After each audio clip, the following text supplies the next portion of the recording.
We've got here to make our crepes, we've got a cup of flour with about a teaspoon of salt, 2 whole eggs, half a cup of water, half a cup of milk, and about 2 tablespoons of butter. To make my life easier, I'm just going to combine my butter with my milk.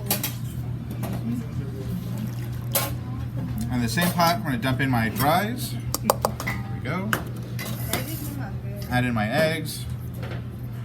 Add in most of my milk. All right, mix them. I'm just going to use a little mixer.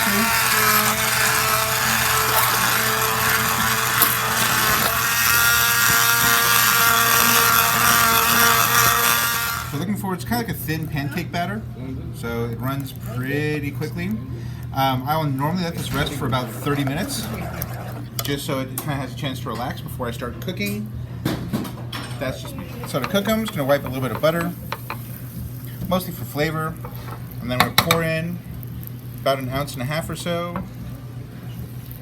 Swirl around, fill in any empty pieces I have.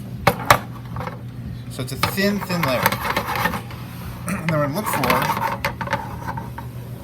the crepe to cook just a little bit. And we'll see it start to dry out. And that's going to be my sign that it's mostly cooked. I will, because like you can see it's still wet in the middle, but it's still like it's starting to dry on the outer rim. I want the whole thing to dry, and then I'll give it a flip. Okay. I see what you mean about the edges.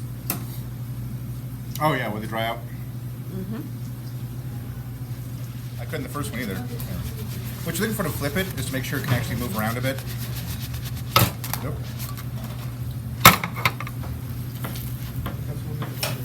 Too much liquid in there. Flavor.